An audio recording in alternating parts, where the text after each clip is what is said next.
Hi guys, welcome back to my channel. मैं सुजाता जौहरी आप लोगों का अपने यूट्यूब चैनल पर स्वागत करती हूँ। तो आइए आज हम लोग जानते हैं कि हमें मंगलवार का व्रत कैसे करना चाहिए और हनुमान जी की पूजा हमें कैसे करनी चाहिए। तो जैसे कि होता है कि औरतों को बजरंगबली को नहीं छूना चाहिए, तो ऐसी कोई बात नहीं है, लेकिन नहीं ही छूना चाहिए। और सबके अपने अपने मन की है, जिससे जैसे मतलब समझ में आए वैसे पूजा कर सकते हैं। तो देखिए, प्लीज़ जो लोग मेरे चैनल को लाइक एवं सब्सक्राइब नहीं किए होंगे, लाइक एवं सब्सक्राइब कर दीजिएगा, बेल आइकन बटन को प्रेस कर दीजिएगा ताकि मेरा नोटिफिकेशन आप लोगों तक सबसे पहले पहुंच सके। तो देखिए, मंगलवार का व्रत करने के लिए हमें कैसे व्रत करना है। तो मंगलवार का व्रत करने के लिए आप मंगलवार का व्रत किसी भी महीने से उठा सकती हैं। बस सिर्फ हमें क्या देखना है कि मलमास ना पड़ता हो, तो उस तरह से। और जो भी कोई भी व्रत उठाते हैं तो हमें शुक्ल पक्ष में व्रत उठाना चाहिए। तो जैसे कि आप संकल्प लेती हैं कि हमें 21 मंगलवार करना है, 11 करना है, या तो अनगिनत करना है, तो उस तरह से हमें बजरंगबली का व्रत करने के लिए, हनुमान जी का व्रत करने के लिए संकल्प लेना पड़ता है। तो जैसे कि संकल्प लेने के बाद से हमें व्रत रहना। और इस व्रत में कैसे व्रत रहा जाता है तो मैं पूजा करके विधि दिखा रही हूँ। और व्रत रहने के लिए हमें जैसे कि एक दिन पहले से ही हमें नहान खान करना होता है। तो हमें ब्रह्मचर्य का पालन एक दिन पहले से ही करना होता है। तो और मंगलवार का ब्रह्मचर्य का व्रत का पालन हमें एक दिन पहले से करना होता है। जैसे कि अपना चादर उधर साफ कर लीजिए एक दिन पहले ही। और हमें व्रत मंगलवार को जैसे कि व्रत है तो हमें व्रत रहना है। और पूजा पाठ करने के बाद आप अपना फलाहार कर लीजिए। और शाम के समय में हमें क्या करना है, तो शाम के समय में आप जैसे कि हमें लाल चीज़ खाना होता है। मंगलवार है और बजरंगबली का व्रत है, तो आप जैसे कि गुड़ पराठा खा सकती हैं, या तो फिर गुड़ से आटा में गुड़ डाल के हलवा बना के खा सकती हैं। मतलब गुड़ होना चाहिए, इस तरह से हमें खाना चाहिए। या फिर आप लड्डू भी खा सकती हैं। तो शाम के टाइम में हमें खाना चाहिए। और जब शाम को हम लोग खाने बैठते हैं तो हमें सबसे पहले अपनी गौ माता के लिए गौ ग्रास पहले निकालना। किसी भी व्रत में जब आप शाम को खाती हैं तो हमें गौ ग्रास जरूर से निकालना चाहिए। तो थोड़ा सा रोटी या हलवा जो भी खा रही हैं उसे थोड़ा सा हमें निकाल के गौ माता के लिए रख देना है। उसके बाद से हमें अपने से भोजन कर लेना चाहिए। और भोजन हमें सूर्यास्त से पहले ही कर लेना चाहिए। सूर्यास्त के बाद भोजन करने का विधान नहीं है, लेकिन आजकल के लोग सूर्यास्त के बाद ही रात में खाते हैं, क्योंकि लाइफ बहुत सबका बिजी हो गया है इस वजह से। नहीं तो ऐसे सूर्यास्त के पहले, तो औरतें अगर यदि आप करती हैं तो आप दिन में ही सूर्यास्त होने से पहले ही खा लीजिए। और नहीं तो जेंट्स लोग करते हैं तो वो लोग तो रात में खाते हैं, क्योंकि भाई बाहर से आते हैं, दुकानदार हैं, तो दुकान बढ़ाने के बाद आएंगे तभी खाएंगे। इसलिए हमें इस तरह से व्रत करना चाहिए। तो आइए मैं आपको पूजा विधि दिखाती हूँ कि किस तरह से हमें बजरंगबली की पूजा करनी चाहिए। बजरंगबली को हमें छूना चाहिए, नहीं छूना चाहिए, ऐसे नहीं ही छूना चाहिए। आप दूर से पूजा करिए तो ज़्यादा अच्छा है। तो आइए देखते हैं हमें बजरंगबली की पूजा कैसे करना है। तो जैसे कि जेंट्स लोग हैं तो वो बजरंगबली को छू करके पूजा करते हैं, औरतों को नहीं छू। देखिए बजरंगबली की पूजा हमें कैसे करनी है। तो हमें जल से पहले उन्हें आचमनी कराना है। इस तरह से हमें 3 बार बजरंगबली को जल चढ़ा देना है। 3 बार हमें जल चढ़ाने के बाद से यदि आपकी इच्छा है, आप यदि करती हैं, आपके घर में होता है तो आप चंदन से टीका लगा दीजिए। और यदि नहीं होता है तो आप व्रत हैं फिर भी अपने पतिदेव से कहिए, अपने बच्चों से कहिए कि बजरंगबली के दाहिने पैर में सिंदूर लगा दें और उन्हें टीका लगा दें। और देखिए मैं नहीं लगाती हूँ टीका, तो इस तरह से हमें टीका लगाना चाहिए या नहीं। और देखिए व्रत शुरू करने से पहले, जैसे कि मैं व्रत है तो मंगलवार का दिन है, तो हमें हाथ में अक्षत और फूल लेकर के सबसे पहले हमें संकल्प लेना है कि हे बजरंगबली, मैं आज से आपका व्रत उठा रही हूँ, मैं 21 मंगलवार का आपका व्रत करूँगी।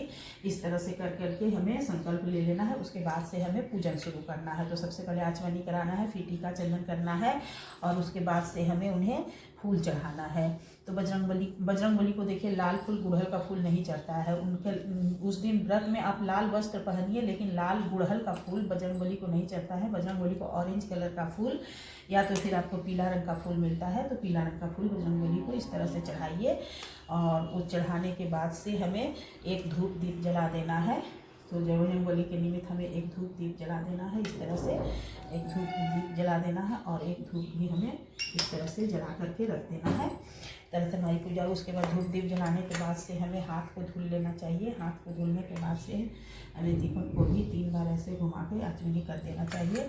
और बजरंगबली के व्रत में देखिए हमें उन्हें भोग क्या लगाना है, तो भोग यदि आप चना भिगो सकती हैं तो आप भिगोया हुआ चना भी भोग लगा सकती हैं, और या तो फिर आप गुड़ का भी भोग लगा सकती हैं। बजरंगबली को चने का ही, या तो फिर आप बेसन का लड्डू मंगा के भोग लगा सकती हैं। तो ये देखिए हमें भुना चना, गुड़, और इसमें तुलसी दल होना बहुत ज़रूरी है, क्योंकि बजरंगबली को यदि आप तुलसी दल नहीं देंगी तो भोग स्वीकार नहीं करेंगे। और इन्हें हमें तांबे के बर्तन में भोग लगाना चाहिए। तो इस तरह से देखिए हमें भोग लगा देना है। तो ये मैं तुलसी का दल भी डाली हूँ। इस तरह से हमें बजरंगबली को इस तरह से भोग लगा देना है। भोग लगाने के बाद से हमें उन्हें आचमनी कर देना है। इस तरह से आचमनी कर देना है। अब चल हमें यही रख देना है।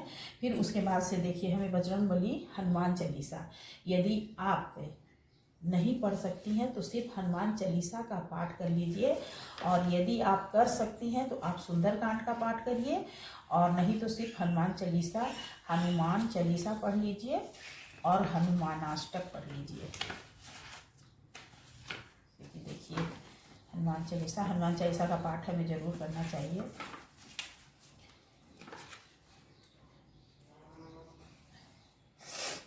हनुमान चालीसा पढ़िए तो फिर हनुमानाष्टक का पाठ करिए। तो फिर आप मंगलवार के दिन सुंदरकांड का भी पाठ कर सकती हैं, जैसी जिनकी इच्छा हो वैसे।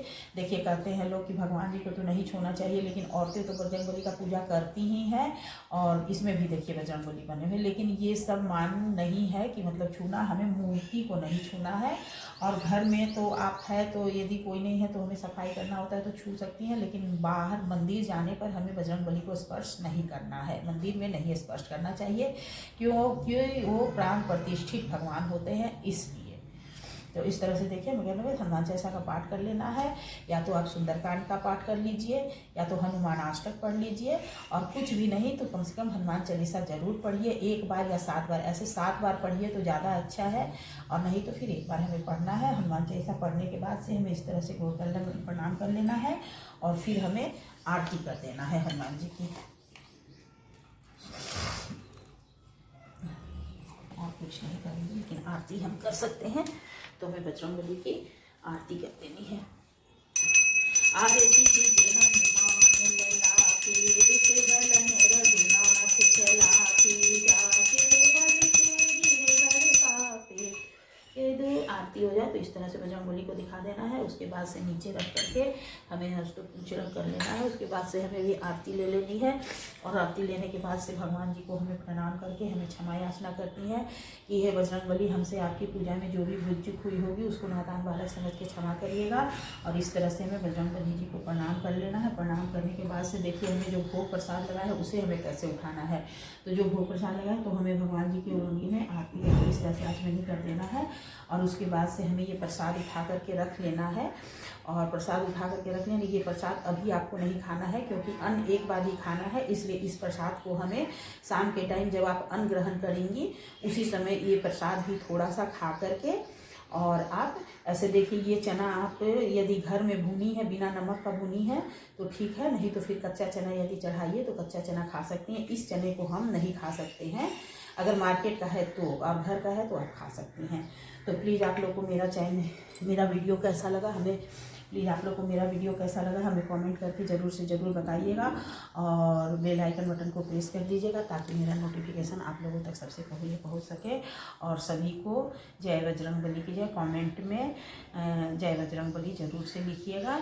और इस तरह से मैं आपको आगे की और वीडियो देती रहूँगी। आप लोग मेरे चैनल पे बने रहे। छोटे क्रिएटर का भी वीडियो आप लोग देखने का कष्ट कीजिए, सिर्फ बड़े क्रिएटर का वीडियो मत देखिए, ताकि छोटे क्रिएटर भी आगे बढ़ सके। तो सभी को मेरा